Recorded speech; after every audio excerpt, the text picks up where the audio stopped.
আর আমি জেনে শুনে আপনার মতো এত বড় জালেমের পক্ষে যাব? আমার বিবেকের উপর কি কুকুরে পোশাক করিস? আশা করছে আপনি ফিরে আসবেন, জীবনে যতদিন বেঁচে আছেন কোন জালেমের পক্ষে থাকবেন না, এটা মানবেন তো?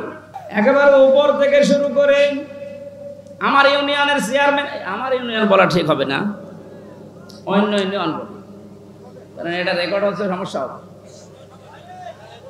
1628 জন মানুষ মেন দায়িত্বে ছিলেন, আপনারা একটাও জুলুম থেকে মুক্ত না, প্রত্যেকেই জালেম। এদেশের মানুষ যদি আপনাকে কিছু নাও বলে, আপনি আল্লাহর মামলার আসামি, কথা বলেন না কেন? দুনিয়া তো শেষ করে ফেলেছেন, পরকালে আল্লাহ নিজে মামলা দেবে আপনার নামে। আপনাকে কোনোদিন চিন্তা আনতে পারেন যে আল্লাহর মামলার যে লোকটা আসামি তার পক্ষ আমি অবলম্বন করি কি করে? আমার একটা মূল্যচুরি মামলা ছিল, জানেন? ওরা যদি সাজাও লাগিয়ে দিত তাও আমি 3 মাস সর্বোচ্চ জেল খাটতাম, অথচ বিনা কারণে বিনা অপরাধে মামলাটা দিয়ে 3টা বছর আমারে আটকিয়ে রাখলেন। এই মামলা যেহেতু রাষ্ট্র দিয়েছে, হাসিনা দিয়েছে, এই কারণে আমার পক্ষে কেউ দাঁড়াতেও সাহস পেত না। না, ওর পক্ষে দাঁড়িয়ে আমার ওকালতি আমি হারাবো? দেখেন তো, রাষ্ট্র বিরোধী, এজন্য আমার পক্ষে কেউ নেই। কিয়ামতের ময়দানে আল্লাহ নিজে রায় দেবেন, আলাইসাল্লাহু বিআহকামিল হাকিমিন, সব চাইতে বড় বিচারপতি তিনি। তিনি নিজে মামলার বাদী, নিজে রায় দেবেন। আপনি তো বিচার সঠিক যদি আল্লাহ তো 100 ভাগ করবে, আপনার কি বিশ্বাস হয় যে আপনি বাঁচতে পারবেন? আসতে বলেন। এখন যদি আপনি স্বীকার করেন যে না আমি বাঁচতে পারবো না, এমনকি যারে সাপোর্ট করছি সে তো ধরা খেয়ে বসে আছে, এ কারণে বড় জালেম, বলেন?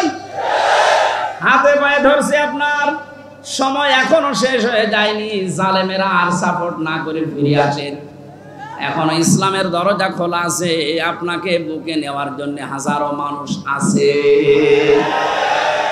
গতকালকের রিপোর্ট 2200 মানুষ এক জায়গায় দেখেছে, জালেমের সাপোর্ট বাদ দিয়ে ওরা ইসলাম অলরেডি কবুল করেছে। তাহলে ওরা এতদিন জানতো যে আমরা নামে মুসলমান, কামে মুসলমান ছিলাম না। আর ওই হাদিসের ব্যাখ্যা যেহেতু জেনেছে, জালেমের সাপোর্ট করলে সে নবীর উম্মত থাকে না, এই হিসাবে মনে করেছে আমি তো নবীর উম্মত ছিলাম না, এখন নতুন করে উম্মত হব। আপনাদেরকে এটা মিডিয়ার আকারে যাচ্ছে, সারা দেশে কালকে ছড়াবে।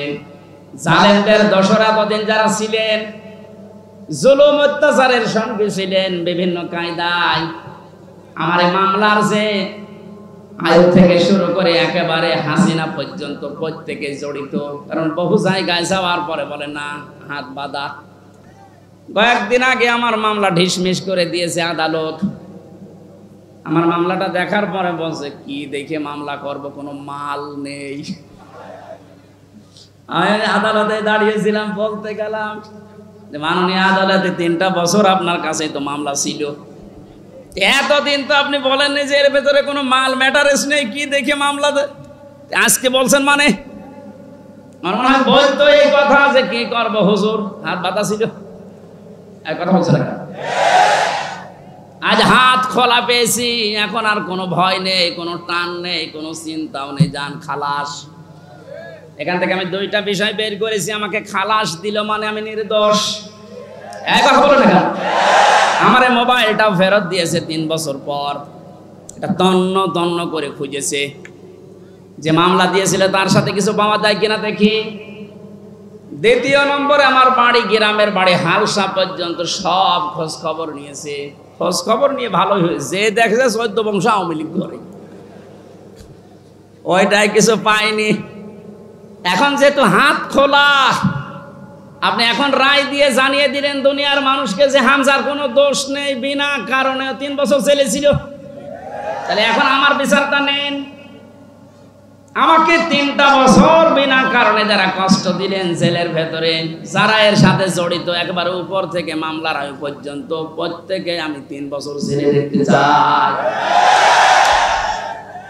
তাও জেল মানে জেলা শহরের জেল না, হাই সিকিউরিটি সেল যেটা কাশিমপুর কারাগারে, ফাঁসির কন্ডেম সেলের ভেতরে রেখে দেয়। আমি আপনাদের ওখানে রাখতে চাই 3 বছর, বেশি দিন চাচ্ছি না, 3 বছর থেকে দেখে।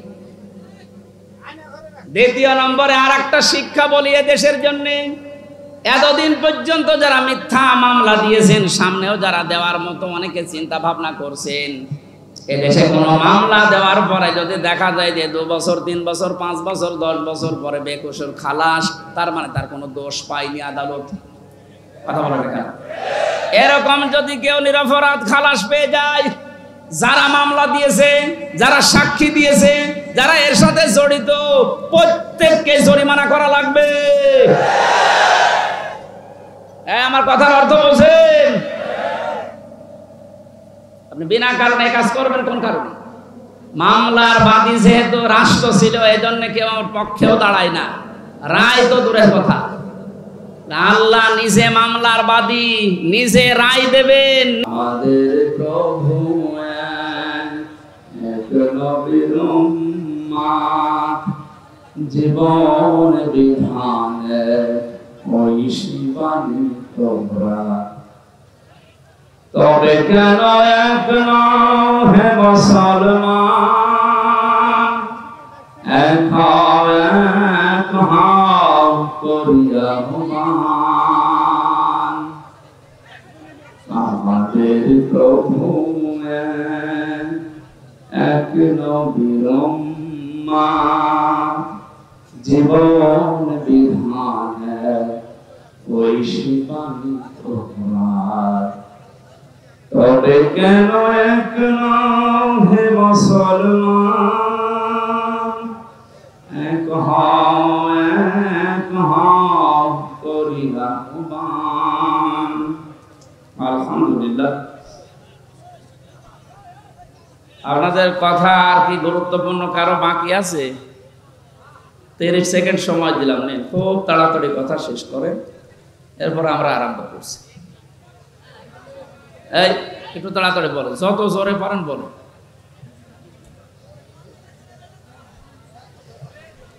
হয়ে গেছে না? হয়নি এখন? নেন, আবার আরো 15 সেকেন্ড দিলাম, নেন।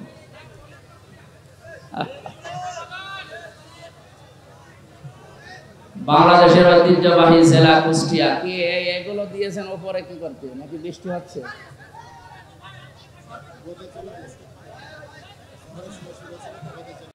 এই দুইটা একটু পিছিয়ে দেন তো, একটু পিছিয়ে, এই আপনারা পিছিয়ে বসুন, যান যান, পিছান পিছান, আরো পিছান, আরো পিছান, তাড়াতাড়ি করেন, আরো পিছান, যান যান পিছান, ঠিক আছে। ভাই একটু পিছিয়ে দিন, একটু পিছিয়ে দিন।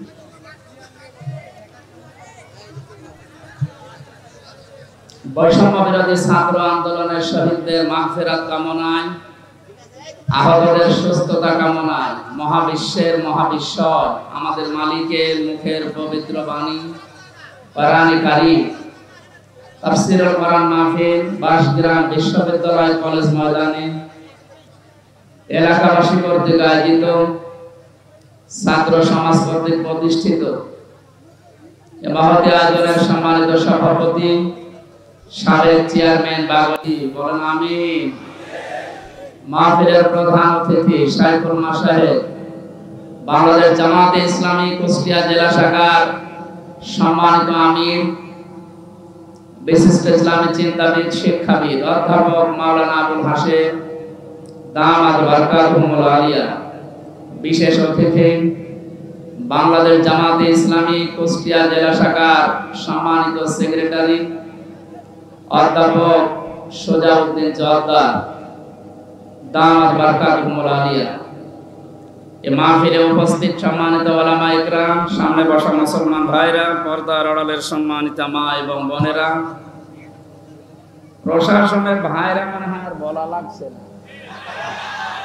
কারণ না হলেও এখন আর সমস্যা হচ্ছে না, তারপরেও যখন এসেছে বলি নাকি এসেছে না, দেখলাম তো আমার পেছনে প্রশাসনের ভাইরা, এরা যা ঝামেলায় আছে এখন তো আমরা দেখতে পাচ্ছি। আমার বাড়ির নিচতলায় এক পুলিশ ভাড়া থাকে, 5 তারিখের পর যে কোথায় গেছে আল্লাহ জানে আর ও জানে।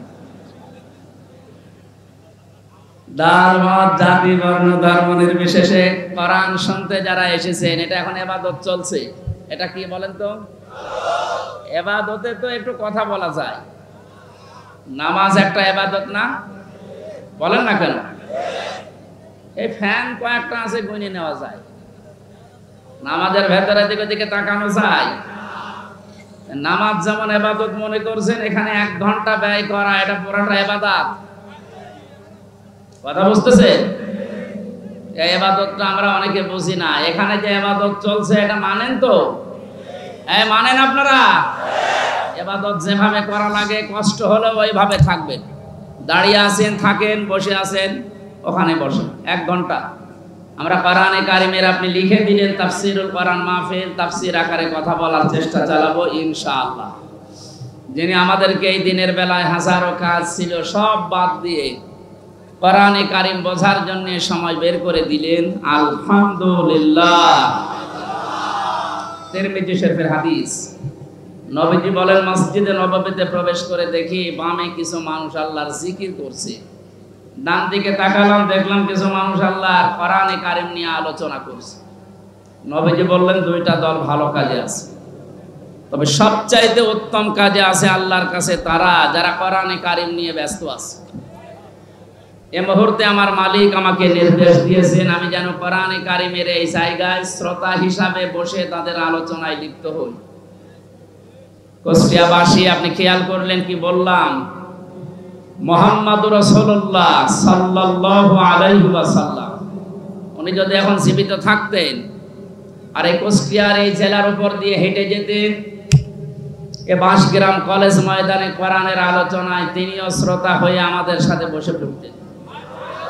এটা হামসার কারণে, আবুল হাশেমের কারণে, কিসের কারণে বলেন তো? কোরআনের কারণে।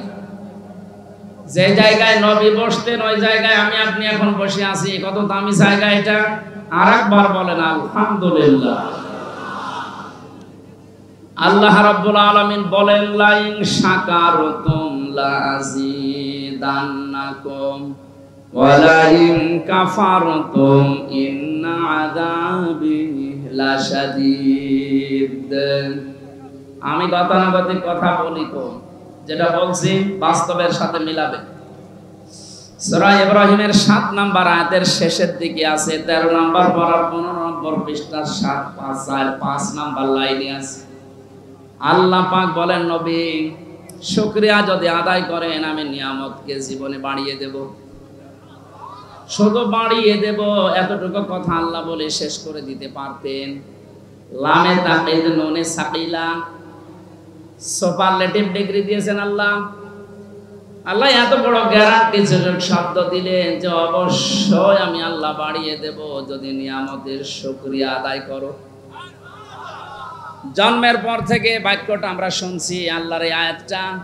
আমরা মনে করি নিয়ামতের শুকরিয়া মানে টোটি পর্যন্ত খেয়ে একেবারে ঢেকুর তুলে বলবো আলহামদুলিল্লাহ, হয়ে গেল নাকি? এটা তো শুকরিয়া আদায়ের একটা বাক্য মাত্র। কোন মানুষ যদি শুকরিয়া আদায় করতে চায় নিয়ামতের, এই আয়াতের তাফসিরে মুফাসসির লিখেছেন 3টা শর্ত তাকে মানা লাগবে। 1 নম্বরে তার মুখে স্বীকার করা লাগবে যে হ্যাঁ এটা নিয়ামত। আগস্টের 5 তারিখের আগে আমরা যেখানে ছিলাম আর আজকে যেখানে আছি এটা পুরাটাই আলাদা। কথা বলে না কত বড় নিয়ামত। কিছুদিন আগে বাংলাদেশ জামাত ইসলামী কুষ্টিয়া জেলা শাখার উদ্যোগে 550 আলেমকে এক জায়গায় ডাক দিয়েছিল। সব ঘরানার আলেম সেখানে ছিল। 550 আলেম 3.5 ঘন্টা 4 ঘন্টা আমরা আলোচনা করেছি। কোনো বাধা নেই, কোনো চিন্তা নেই, মনের ভেতরে কোনো আতঙ্ক আমরা হইনি। অথচ আগস্টের 5 তারিখের আগে 550 না 5.5 জন এক জায়গায় হলে 10টা মামলা হয়ে যেত। বিশেষ করে আলেমরা। কথা বলে না কেন? কোন জায়গা থেকে আমরা কোন জায়গায় আসলাম টের পাচ্ছেন? পরাধীন এবং স্বাধীন 2টা শব্দ। স্বাধীন দেশে বসবাস করে আমরা অনেকেই এতদিন পরাধীন। এখন যেহেতু স্বাধীনতার কিছুটা সুখ পেয়েছি, এই জন্য নিয়ামত হিসাবে মনে করছি, আমরা স্বীকার করে নিলাম যে হ্যাঁ, এ মুক্ত জীবন এটা নিয়ামত। দ্বিতীয় নম্বর, আপনার মনের ভেতরে একটা আনন্দ লাগবে, যেটা আমার লাগছে, কিন্তু এদেশে সবার এই আনন্দ লাগছে না। 100 জনের 80 জন মানুষ আমরা এখন আনন্দিত, খালি 20 জন মানুষ বলছে আপা ঘাবড়াবেন না। 20 জনের অবস্থা এরকম, আপা ঘাবড়াবেন না। আপনি ঘাবড়ালে আমরা নরম হয়ে যাই। এর সংখ্যা কয়জন? মাত্র 20 জন। আমরা 80 জন কিন্তু এখন খুশি, আনন্দে আছি। মনের ভেতরে একটা অজানা সুখ আমাদের ভেতরে দোল দিচ্ছে। এই আয়াতের তাফসিরে মুফাসসির আরেকটা তথ্য দিয়েছে, মানুষ যখন খুশি হয় তখন তার বাম স্তনের 2 আঙ্গুল নিচে একটা গোস্তের টুকরা আছে, যেটা আমরা কলব বলে জানি। ওটা তখন আনন্দে লাফাতে থাকে, শরীরের পশমগুলো খাড়া হয়ে যায়। আল্লাহ পাক বলেন, আমার সালাম নামের খাতিরে তাদের ভেতরে একটা শান্তির বাতাস আমি বইয়ে দেই। জোরে বলেন আলহামদুলিল্লাহ। আমি আমার ঈমান থেকে বলছি, এটা আমি পেয়েছি। সুতরাং 2 নাম্বার শর্ত হয়ে গেছে পূরণ। 3 নাম্বারটা কি? যে জন্য নিয়ামতটা পেয়েছি ওই কাজটা ওই জায়গায় পৌঁছিয়ে দেওয়া লাগবে। বৈষম্য বিরোধী ছাত্র আন্দোলন আপনি লিখে দিয়েছেন পোস্টারের উপরে, শহীদদের আত্মার মাগফিরাত কামনায় আয়োজন।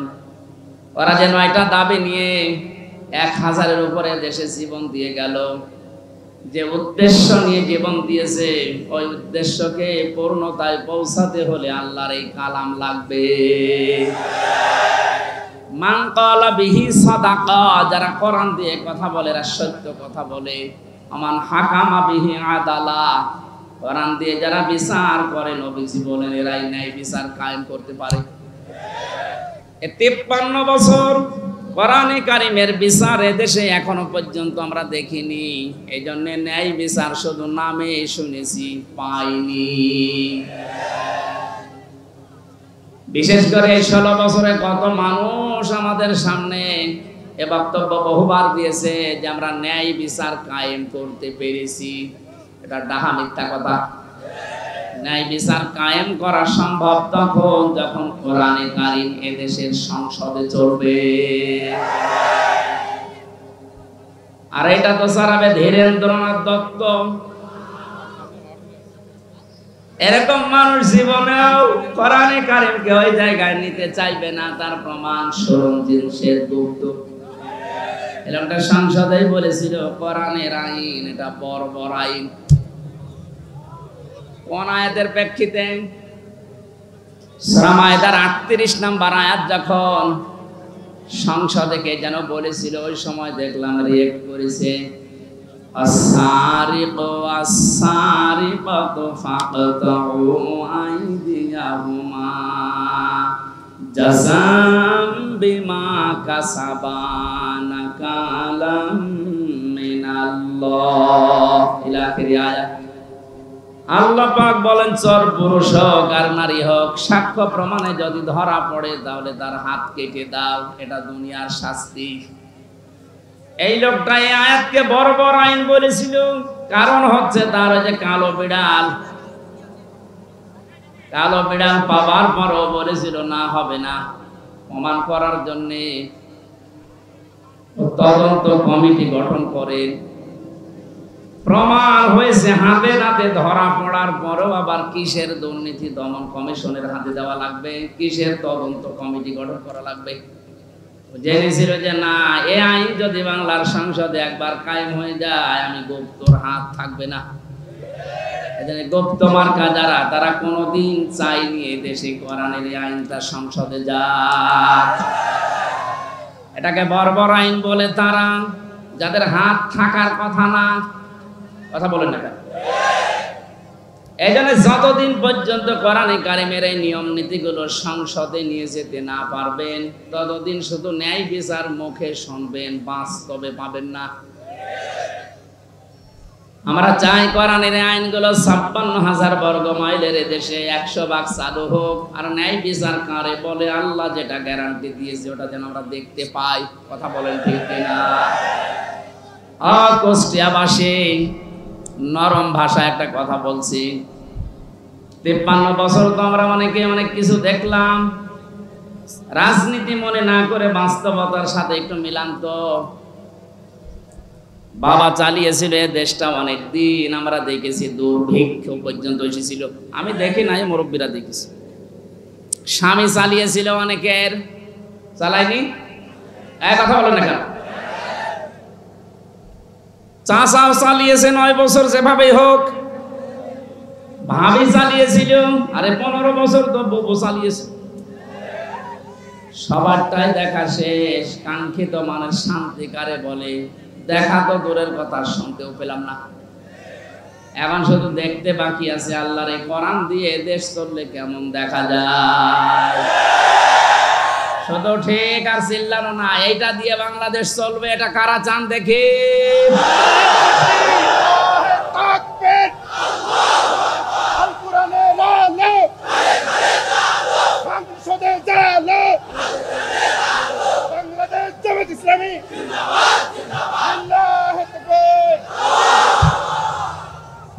আলহামদুলিল্লাহ। এই কথা যারা এই সামিয়ানার নিচে বললেন, কথা ঠিক থাকবে তো নাকি বিড়ি পেলে আবার উল্টিয়ে যাবে?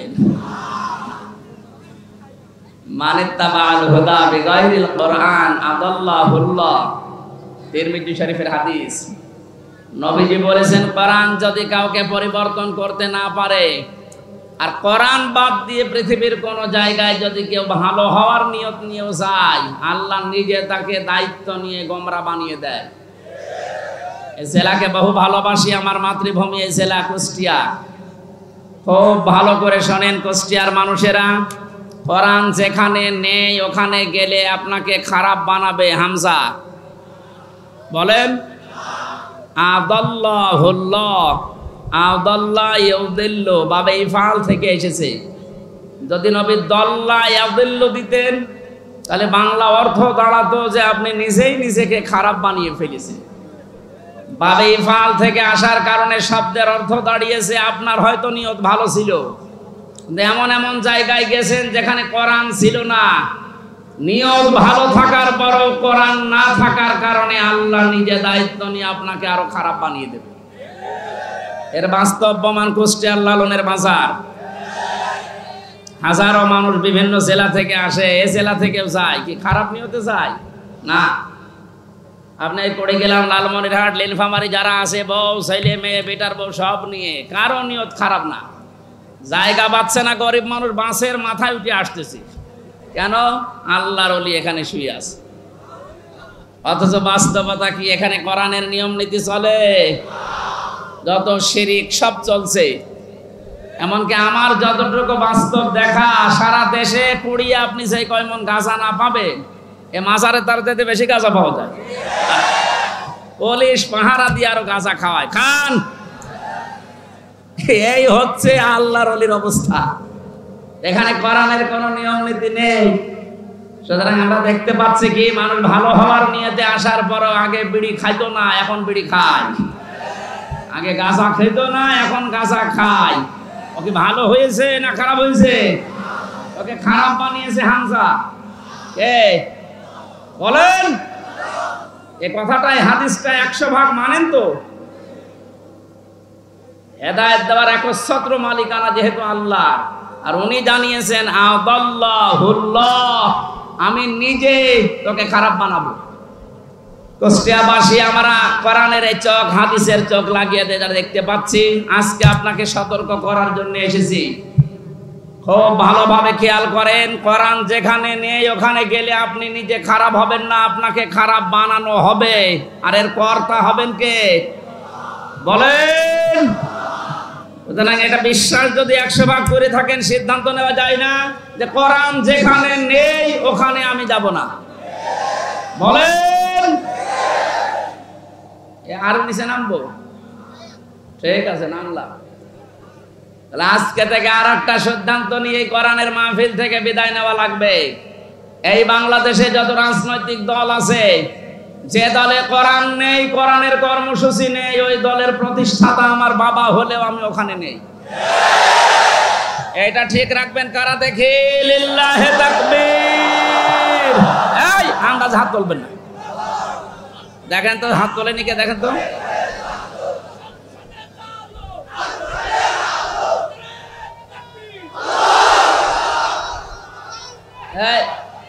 ঠিক আছে,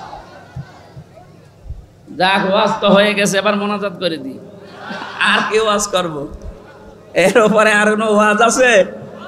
এইটা যদি আমার মনে হয়, কালকে আমি চুয়াডাঙ্গায় ছিলাম শহরের পাশে, ওদের মনে হয় এনএসআই রিপোর্ট দিয়েছে যে 5 লাখ মানুষ ছিল। এত মানুষ হয়েছে আমার জীবনে আমি অত মানুষ দেখি না এক জায়গায়। কালকে ওই জায়গায় যে হাত তুলেছে, আমার মনে হয় মানুষগুলো যদি আগামী সময়ে এই কথাটা ঠিক রাখে যে যেখানে কোরআন নেই সেখানে আমি নেই, তাহলে এই দেশে আমার মনে হয় কয়েকটা দল বাদ দিয়ে বাকিগুলো সব আউট হয়ে যাওয়ার কথা। এই 5 লাখ মানুষ কালকে হাত তুলেছে, এর ভেতরে অন্তত যদি 1.5 লাখও ঠিক রাখে, তাও তো ওই আসনটা অন্তত কোরআনের হাতে চলে যায়। 1.5 লাখও ঠিক রাখবে না, দেখবেন বিড়ি আর বাকি জিনিস সব আল্লাহর রাস্তায় চলে গেছে। আমরা কুষ্টিয়ার মানুষ, আমরা চুয়াডাঙ্গা না, আমার চরিত্র অত ঝামেলা নেই, আমরা ইনশাল্লাহ ঠিক রাখবো। বলেন যত জেলায় গেছে হাদিসটার ব্যাখ্যা যত জায়গায় করেছি, আমার মনে হয় মানুষগুলো যদি যারা হাত তোলে শুধু এরাও যদি ঠিক রাখতো, তো বাংলাদেশে সেই 11 সালের পর থেকে যা শুরু হয়েছে আমার আলোচনা, ওই সময় দেশে ইসলাম কায়েম হয়ে যাওয়া। কোরআন নেই, আমি সেখানে নেই, তাহলে কোন দল টিকবে? আগে দেখবেন যে কোরআনের কর্মসূচি এই দলের ভেতরে আছে কিনা। অনেক দলের ভেতরে আমরা কোরআন দেখতে পাই, কিন্তু কোরআনের আয়াত পড়ে চলে যায় বাইপাস কাটিয়ে অন্যদিকে। বিভিন্ন দরবার কেন্দ্রিক যে আলোচনাগুলো আমরা দেখি, আয়াত পড়ে ঠিক, কানে হাত দিয়ে সুর করে তেলাওয়াত করছে কুল হুয়াল্লাহু আহাদ। তাফসীর মাহফিলে, ওয়াজ মাহফিলে ইসালে সাহাবে আয়াতটা পড়ে, কারণ জানে যে আয়াত পড়লে তিনবার পড়লে এই সূরাটা 1 খতম কোরআন শরীফ পড়ার সওয়াব হয়, এই নিয়তেই পড়ে। পড়ার পরে বাস্তবতা দেখে, হে নবী আপনি বলেন আল্লাহ এক। এবার আস্তে করে কাটছাট করে চলে যাচ্ছে উনি কুষ্টিয়ার বাইপাস দিয়ে। এবার বলে নবী কোন নবী? নিজেই বলে নবী ফাতেমার বাবা। এ ফাতেমাকে? হোসাইনের মা। হোসাইন মানে আমার সাথে যে হুজুরটা থাকে ওইটা, হযরতে হাসান হোসাইনের মা। এ হোসাইনের মা উনি কি করেছিলেন? হোসাইন শাহাদত বরণ করেছিলেন কারবালায়। এবার আপনাদেরকে আমি কারবালার ঘটনা শোনাবো, মাত্র 2 ঘন্টা। আয়াত পড়েছিল কি? কুল হুয়াল্লাহু আহাদ, আর তাফসীর হচ্ছে কারবালার। তাও তো কারবালার যে 27টা শিক্ষা আছে, ওইগুলো যদি সামনে নিয়ে আসে তাও তো মানায়। এমন এমন কথা হোসাইনের নামে চালিয়ে দেয়, হাসানের নামে, যেগুলো কোরআন হাদিসের বাস্তবতা ইতিহাসে কিচ্ছু নেই, ও ভণ্ডরা সব বানায়। আর আমরা গ্রাম্য মানুষ বিভিন্ন জায়গায় বসে বসে শুনি আর বলি যে হ্যাঁ ওয়াজ হচ্ছে, এই তো ওয়াজ হচ্ছে। এখানে কোরআনে কারীম কথা বলে ঠিক, কিন্তু কোরআন থেকে যে কথা আল্লাহ জানাতে চেয়েছেন কুল হুয়াল্লাহু আহাদ দিয়ে তার ওয়াহাদানিয়তের কথা, তার একাত্মবাদের কথা, এই কথাগুলোর যদি আহাদুন শব্দের, ইলাহুন শব্দের ব্যাখ্যা আমরা জনগণকে সঠিকভাবে শোনাতে পারতাম, এদেশের মানুষ আমার মনে হয় অনেকে পরিবর্তনের চেষ্টা করত। কালকে 2 জন যারা মুসলমান হয়েছে চুয়াডাঙ্গায়, অশিক্ষিত মানুষ না, 2 জনে শিক্ষিত। ওখানে আমার শব্দের ব্যাখ্যা ছিল ইলাহ শব্দের সাইয়্যিদ আবুল আলা মাওদুদী রাহমাতুল্লাহ আলাইহির, ওনার একটা লিখিত বইয়ের উপরে কালকে আলোচনা ছিল আমার। উনি ইলাহ শব্দের ব্যাখ্যা যেভাবে করেছিলেন, ওই শব্দের অর্থগুলো বাস্তবের সাথে যখন মিলিয়েছি, বলে একটা হিন্দু, তা কট্টর হিন্দু, খুব যত্ন সহকারে পূজা করে। আমাদের মুসলিমদের ভেতরে প্র্যাকটিসিং মুসলিম যেমন খুব বেশি, অ্যাক্টিভ ভাবে যারা ইসলাম মানে এইরকম লোক একটা। কথা শেষ করার পরে আমি জিজ্ঞাসা করেছিলাম যে কি আপনি মুসলমান হয়ে গেলেন কেন? আপনি যেভাবে বুঝিয়েছেন আমি এতদিন পর্যন্ত ভাবি নাই, কারণ আমরা এইভাবে পড়াশোনা করার সুযোগ পাই নাই। আমাদের যে ধর্ম, ওই ধর্মে আমাদের কিতাবগুলো আমাদের পণ্ডিতরা ছাড়া, ধর্মের গুরু ছাড়া আমাদের পড়তে দেয় না। ইলা শব্দের যে অসারতার ব্যাখ্যা দিয়েছিলেন যে পৃথিবীর বহু ইলা আছে, আন্দাজে ইলা দাবি করে থাকে, ওদের কোনো কর্মক্ষমতা বাস্তবতা কিচ্ছু নেই। শেষ পর্যন্ত আমার বিবেকে নাড়া দিয়েছে এই সত্যকে সত্য না মেনে মারা গেলে আমি নিজেকে ক্ষমা করতে পারবো না। দেন আপনি আমার ইসলামে দীক্ষিত করে দেন, জোরে বলেন সুবহানাল্লাহ। এজন্য আমরা কোরআনে কারীম যেখানে নেই, আজকে থেকে আপনি সিদ্ধান্ত যখন নিয়েই ফেলেছেন যে অন্য কোনো জায়গায় আর যাবেন না, আজকের এই মাহফিল আমার মনে হয় যদি ঠিক রাখতে পারেন হাতটা, এই আলোচনা এই আয়োজন সাকসেস। জোরে বলেন সুবহানাল্লাহ। দরুদ আর সালাম পাঠ করে আজকের তেলাওয়াতকৃত আয়াত, যদিও এটা একটা সম্ভাবনা বাস্তবতা নিয়ে সামনে আল্লাহ আয়াতটা নাযিল করেছিলেন সূরা কসসের 85, 84, 83, 84 এই আয়াতগুলো। এখানে আল্লাহ রাব্বুল আলামিন কিছু মানুষকে পরকালের যে ঘর আছে, যে বিশাল জীবন আমাদের সামনে পড়ে আছে আমাদের চোখ বন্ধ হওয়ার পর, এখানে মানুষের জন্য আল্লাহ যে ঘর তৈরি করবেন, কাদেরকে এই ঘরগুলো আল্লাহ দেবেন তার বর্ণনা আল্লাহ দিয়েছেন এই আয়াতে। আমরা যেহেতু শুধু দুনিয়াদার না, আমাদের সামনে আরেকটা জগৎ আছে, এটা আমাদের বিশ্বাসে আছে না নেই? কুল্লু নাফসিন যায়িকাতুল মাউত ওয়া ইন্নামা তুওয়াফাউনা উজুরাকুম ইয়াওমাল কিয়ামাহ ফামান যুহজিহা আনিন নার ওয়া উদখিলাল জান্নাতা ফাকাদ ফাজ ওয়ামাল হায়াতুদ দুনিয়া ইল্লা মাতাউল গুরুর। কুষ্টিয়াবাসী সূরা আলে ইমরানের 85 নাম্বার 185 নাম্বার আয়াতটার দিকে তাকান। আল্লাহ পাক বলেন পৃথিবীর যা সৃষ্টি করেছি, জীবন যারে দিয়েছি তারে মরণ দেব, সবাইকে একদিন মারা লাগবে। মারা যাওয়ার পরে দুনিয়ার জীবনে যে যা করেছে তার পারিশ্রমিক উজরত পুরস্কার আমি পরিপূর্ণ করে দেব। আমার তো মনে হয় একজন মানুষ যারা আল্লাহর প্রতি পরকালের প্রতি বিশ্বাস হালকা পাতলা আছে, এই মানুষের জীবনে আয়াতের দ্বারাই পরিবর্তন হয়ে যাওয়া সম্ভব। যে আমি যত কিছুই করি, টাল বাহানা যাই করি, আমার কিন্তু মরা লাগবে, এই বিশ্বাস মানুষের ভেতরে 100 ভাগ তৈরি হলে ওর জীবন পরিচ্ছন্ন হতে আস্তে আস্তে সম্ভব। কারণ যে যা করছে এটা কিন্তু বাদ যাবে না। ফামাই ইয়ামাল মিসকালা দাররাতিন খায়রান ইয়ারা ওয়া মাই ইয়ামাল মিসকালা দাররাতিন শাররান ইয়ারা। কোন মানুষ যদি যাররা পরিমাণও ভালো মন্দ কাজ করে দুনিয়ায়, কিয়ামতের দিন সে পাবে কি পাবে? এর আগে যত তাফসীর আমি দেখেছি, পুরাতন ওল্ড তাফসীর, মুফাসসিরিন গ্রামে ইয়ারা শব্দের ব্যাখ্যায় দিয়েছেন যে কিয়ামতের দিন আপনাকে দেওয়া হবে, এতটুকুই শেষ। আধুনিক তাফসীর যারা বের করছেন, দেওয়া হবে এখানে লেখা নেই, ইয়ারা মানে চোখ দিয়ে দেখা। দুনিয়াতে আপনি ভালো মন্দ যাই করেন না কেন, যতটুকু করেন কিয়ামতের ময়দানে ওইটা আপনাকে ভিডিও ক্লিপ আকারে আল্লাহ দেখাবে। জোরে বলেন আল্লাহু আকবার। এটা যদি 100 ভাগ কেউ বিশ্বাস করে, সে নিজের স্ত্রী বাদ দিয়ে কোনোদিন হোটেলে রাত কাটাবে? এদেশে কাটাচ্ছে না? কথা বলেন না কেন? 5 তারিখের পর থেকে আজকে এই 9 তারিখ, এই কয়েকদিনের ভেতরে আপনি দেখেছেন কি অবস্থা। যত যত বড় বড় মহারথী দেখতাম, ওদের চরিত্রতে এত নিচে নামতে পারে আমার বিশ্বাস ছিল না। বিশেষ করে দরবেশ তাহলে এত নিচে নামবে, অন্যের বউ ভাঙিয়ে উল্টাপাল্টা কাজ চালিয়ে যাচ্ছে।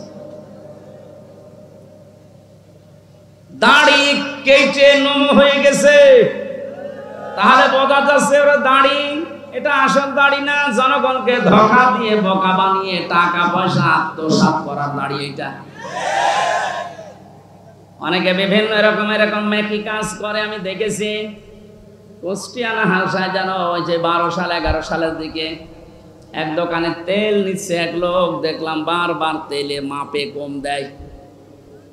ঘুরে এসে ওরে বললাম, চাচা আপনি একটা কাজ করলেন কেন? আপনি তো বারবার এভাবে তেল মেপে দেন, ওই লোকটা তো বসে নাই, একটু আলাপ হলা। তা আপনি এসে তো টের পান যে কি করলেন। কিছুক্ষণ আগে নামাজ পড়ে আসলেন, টুপি এখন আপনার মাথায় আছে, আর আপনি বারবার ওজনে কম দিচ্ছেন। নামাজ পড়ার এই হাল। পকেট থেকে একটা সাদা টুপি বের করে বলছে, বেশি বজম, এটা আমার তেল বেচা টুপি আর এটা নামাজ পড়া টুপি। আমার মনে হয় দোকানদার যা করেছিল এই 15 বছর পরে দরবেশ ঠিক এইটাই করেছে। বৃষ্টি হচ্ছে নাকি?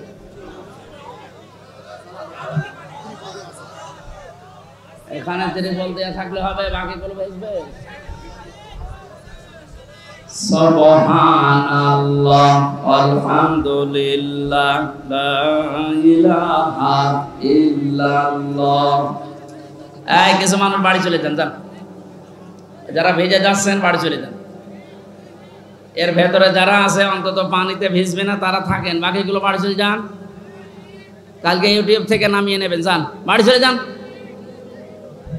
তো যায় না দেখছে।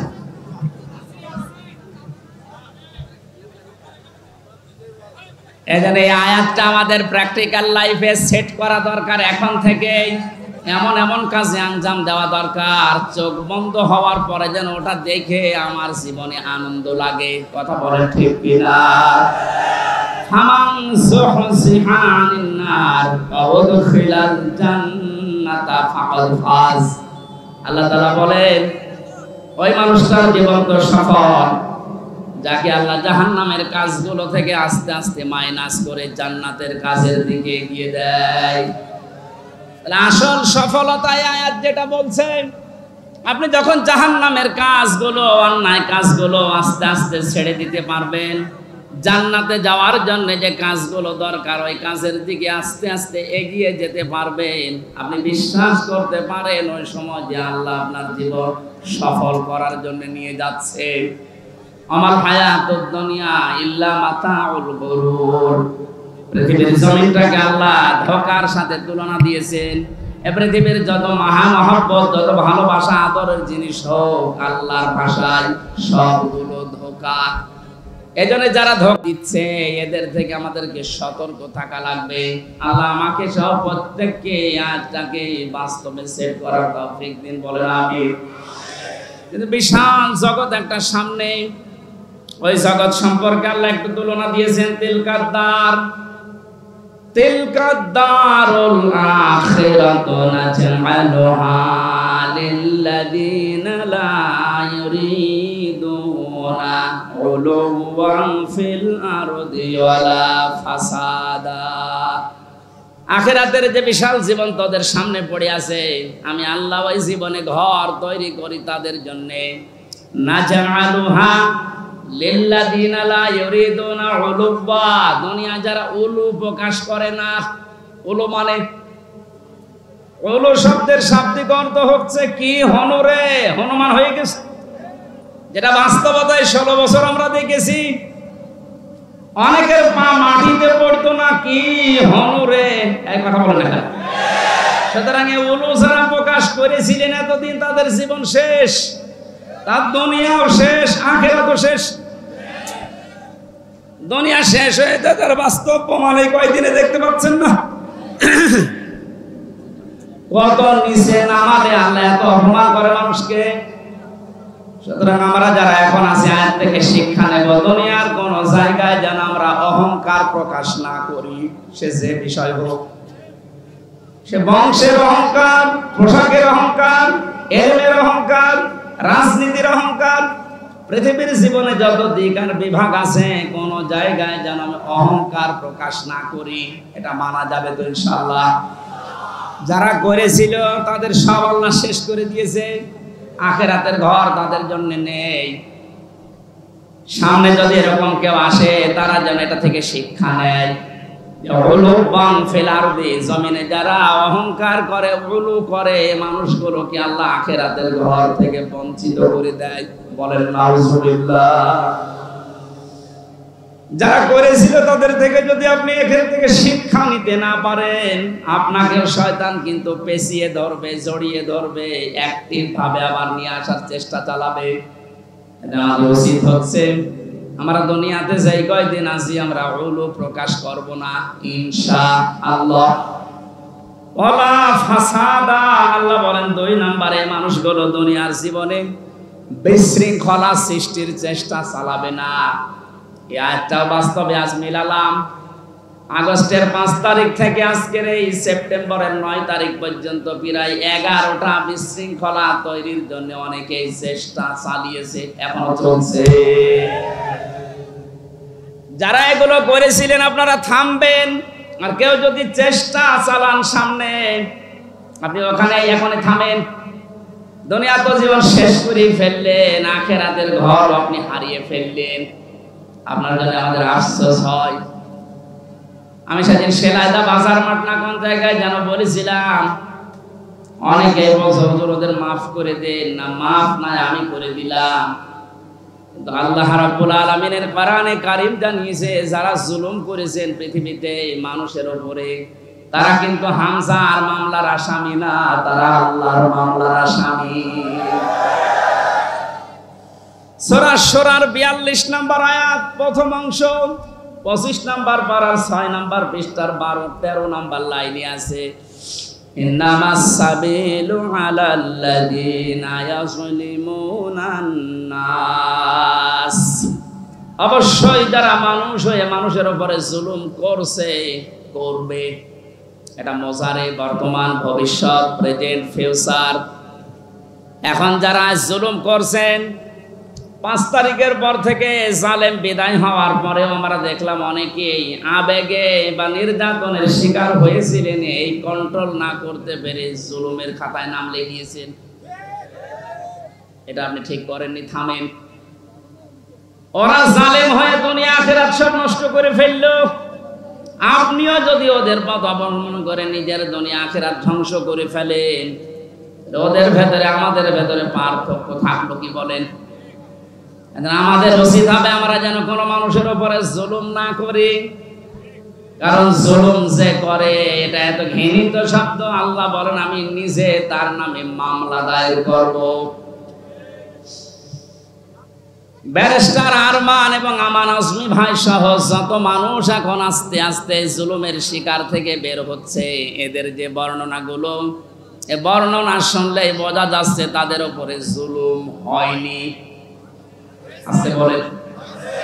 যারা এই জুলুমের সাথে জড়িত, এখনো পর্যন্ত যদি এই সঠিকটা জানার পরেও, স্পষ্ট দেখার পরেও কেউ জালেমের সাফাই গায়, জালেমের পক্ষে অবলম্বন করে, জালেমকে ভালোবাসে, সাহায্য করে, সহযোগিতা করে, জালেমকে আবার চেষ্টা চালায় প্রতিষ্ঠিত করার, তিরমিজি শরীফের হাদিস অনুযায়ী নবীজি বলেন সে আমার উম্মত থেকে বের হয়ে যায়।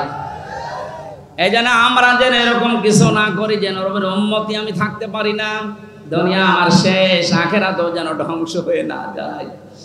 এই আয়াত থেকে আমার যে বিশ্বাস, বাংলাদেশে 1628 জন মানুষ মেন দায়িত্বে ছিল যারা সরাসরি জুলুমের সাথে জড়িত। কথা বলে না? ওই দলে আমাদেরকে তুমি ভিড়িয়ে দাও।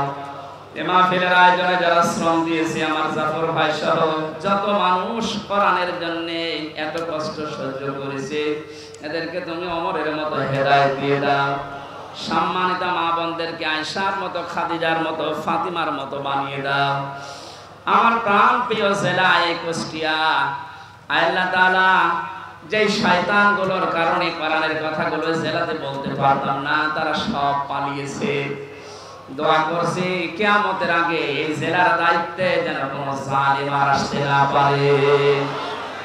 এই জেলার মাটির নিচে যত মানুষ ঘুমিয়ে আছে, কোরআনের ইজ্জতে তাদের চিরতরে মাফ করে দাও।